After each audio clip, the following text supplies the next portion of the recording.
There are stories that don't begin with the stage lights. Don't begin with applause or prestigious diplomas. There are journeys that start from the deepest place of loneliness, like in the damp kitchen of a small restaurant, where the smell of frying oil and dishwater sticks to the skin, where dreams are often forgotten beside piles of dirty rags.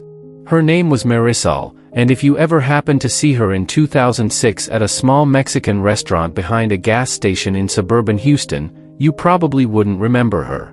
A small girl, her long hair tied up high, her eyes always lowered as if afraid of gazes from other people. She didn't talk much, sometimes just nodding instead of saying thank you. But if you stopped long enough, you would see her hands, calloused, cracked, and always moving nonstop. Those were the hands of someone who had never stopped to ask, "Am I tired?" Marisol came to America at 19 years old. Alone. No relatives, not a single accepted degree, not knowing English beyond 3 simple words: hello, sorry, thank you. She didn't come to find a better life. She was running away. What made a young woman have to leave her hometown of Oaxaca without looking back? At that time, she had just gone through a terrible year. Her father died of tuberculosis, her mother had a stroke paralyzing half her body, and her younger brother was lured away and disappeared by human traffickers. She, the eldest daughter, became the pillar in a nearly collapsed house. But what work was there for a village girl who dropped out of 8th grade? She worked odd jobs everywhere, selling grilled corn at the morning market, doing laundry for rich families. Then one night, when a friend enticed her, "There's a way to America, you just have to endure hardship," she didn't think much. She only asked one question: "Can I send money home?" The answer was yes. And so she went. Leaving everything behind, even her youth. Marisol crossed the Sonoran Desert. For days, 3 nights, with only dirty water, dried corn, and the fear of being left behind. The guide got lost. One person in the group died of exhaustion. A woman was left behind when her legs swelled up and she couldn't walk. On the last night, Marisol thought she wouldn't make it. She sat down, her back against a withered bush, looked up at the sky, and for the first time in many years, she spoke loudly to God, in a distorted, dry voice, "I don't need the American dream. I just need to live." When the Border Patrol discovered them, the whole group was arrested. But Marisol was not deported. The reason?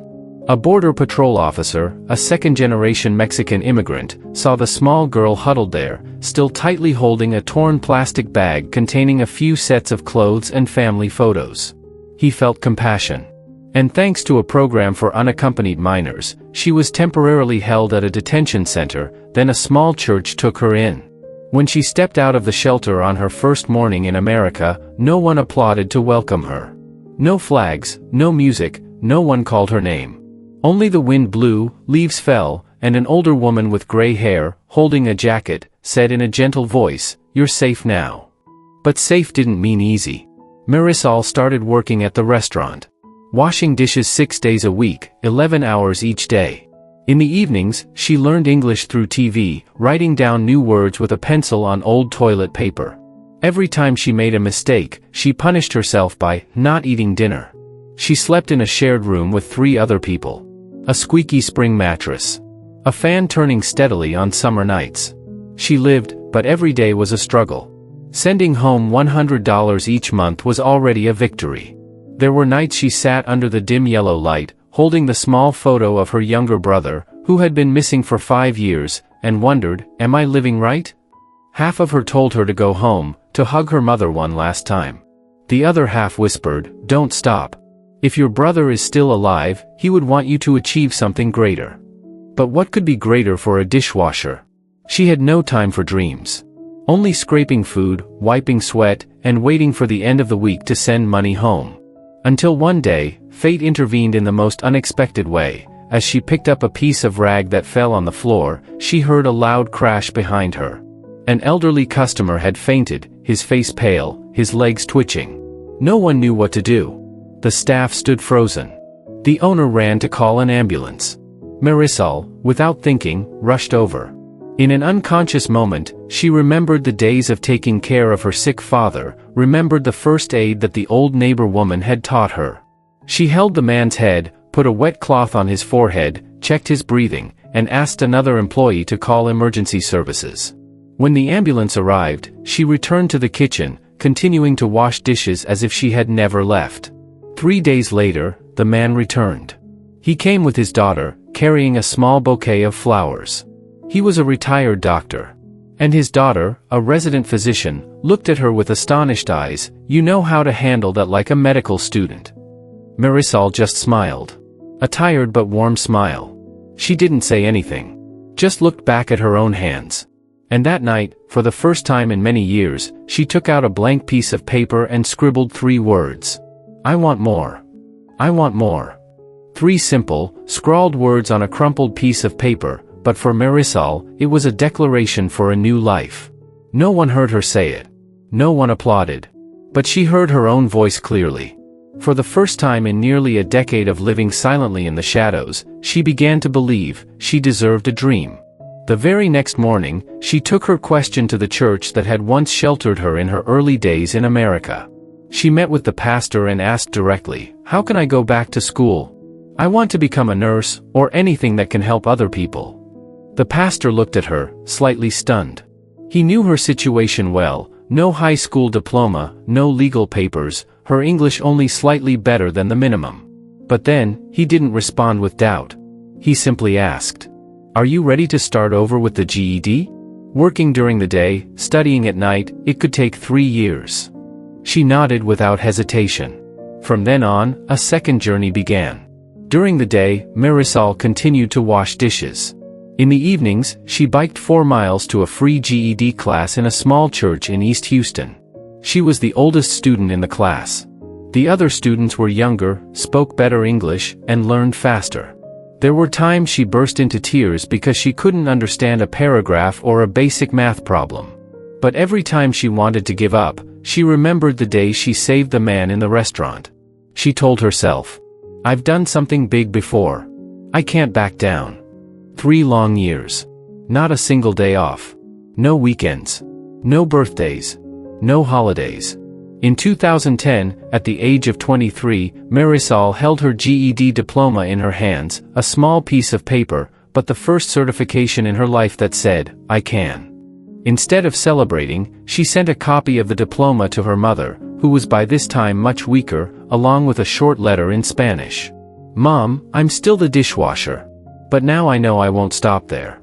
After getting her GED, she applied to a community college, majoring in nursing. But the doors didn't open easily. A series of rejection letters, requests for immigration papers, financial issues, lack of health insurance, standardized tests, and then the interview she always dreaded, where simple questions suddenly became challenges when she couldn't find the right English vocabulary. But Marisol wasn't alone. She didn't expect that the doctor's daughter, the one who had come to the restaurant that day, still remembered her. One day, when she happened to hear that Marisol was struggling with her applications, she reached out and offered to help. Not with money, but with something even more valuable: guidance. She helped Marisol practice academic English, guided her on how to write a personal essay, describe her life experiences, and how to turn her harsh reality into an inspiring story. And in her application essay for the nursing program, Marisol wrote, "I don't know the correct names for medical procedures. But I know what it feels like for someone to be afraid of dying. I have held them, wiped their faces, placed my hand on their chest and prayed. I am not a doctor. But I know that can bring someone back to hope." That essay left the admissions committee speechless. In September 2011, Marisol officially became a nursing student at Lone Star College.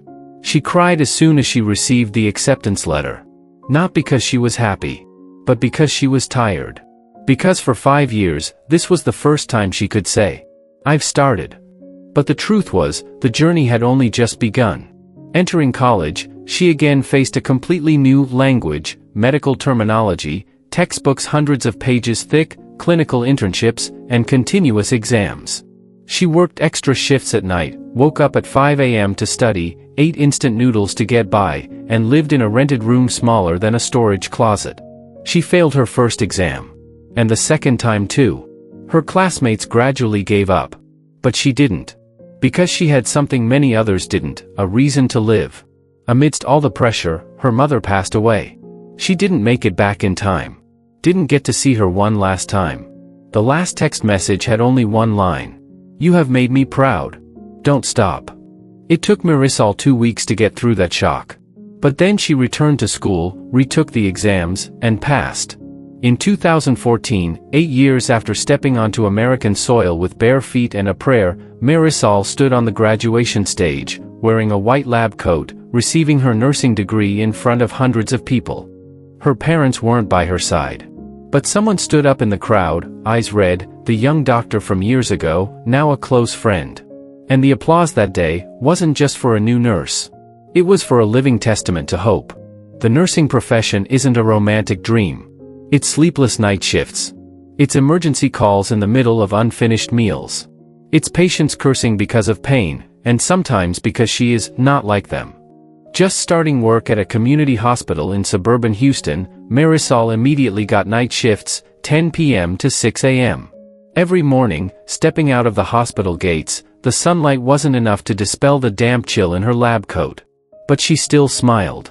She said, "I don't have to run anymore. I have a place." However, reality wasn't that simple. Marisol had patients refuse her care because they didn't want to be touched by a Mexican. Once, an old doctor looked at her and asked in a half-joking, half-condescending tone, "Where did you learn nursing? At Taco Bell?" She didn't argue. Just gently replied, "No. But I did save someone there."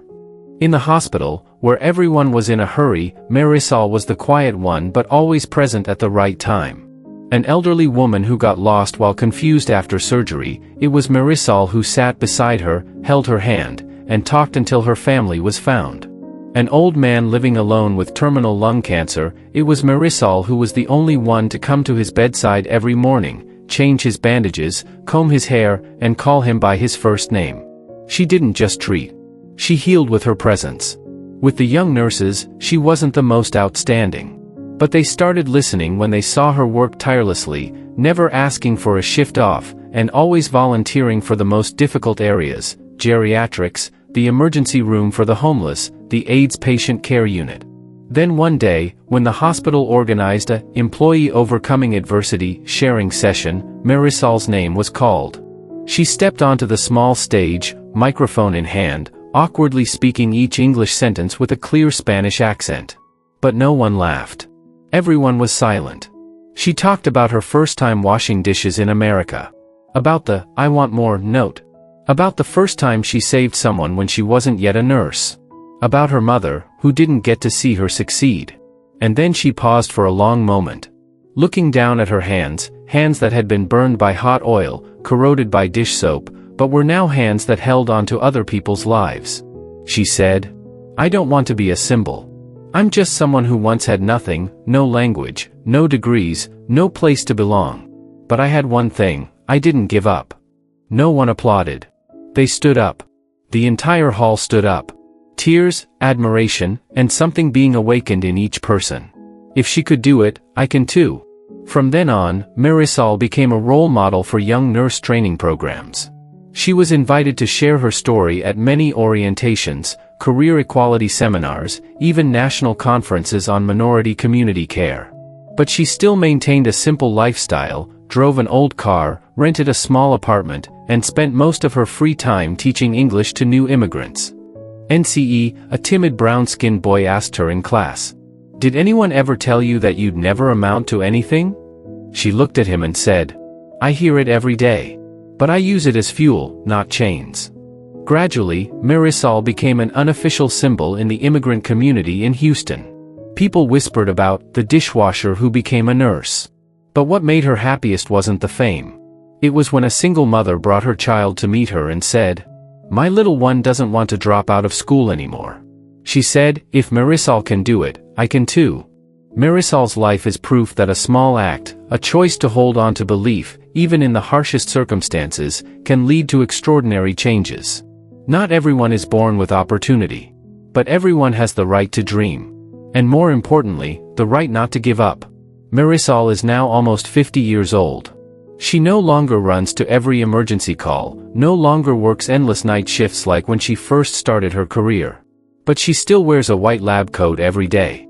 Still arrives at the hospital at 7 a.m. The only difference is, now she walks into the training room, where young nurses are learning how to heal not just the body, but to heal with their presence.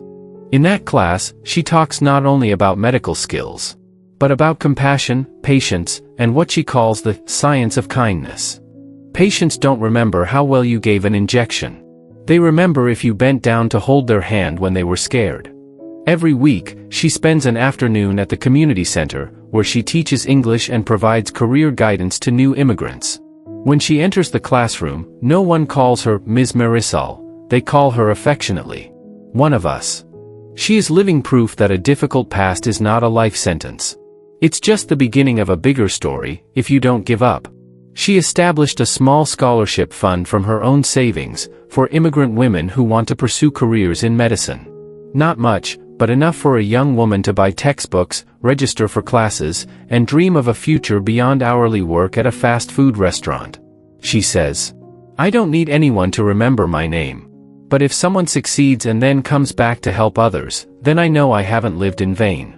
In 2024, a national medical organization honored her as Inspirator of the Year, but when she stepped onto the stage to accept the award, Marisol only said one sentence: "Dreams don't see color, nationality, or profession. As long as you still dare to dream and are willing to work for it, then America is still the land of opportunity." As the camera panned to her face, a face with the wrinkles of time, but eyes as bright as the day she first set foot in America, it was clear, she had never given up. Not because she wasn't afraid, but because she knew fear couldn't define a person's worth. And then, the video closes with a silent frame. Marisol stands in front of her class, a simple message written on the whiteboard in white chalk. You don't need to be perfect. You just need to keep going. The camera slowly zooms out, leaving the image of the girl from years ago, who stood in the kitchen washing dishes with soaking wet hands and a heart full of questions, now writing new dreams for others. The story isn't just about Marisol. It's about you, the person watching this video, who might be lost, doubting yourself, or weary in the middle of your journey. Sometimes, all you need is not to let go.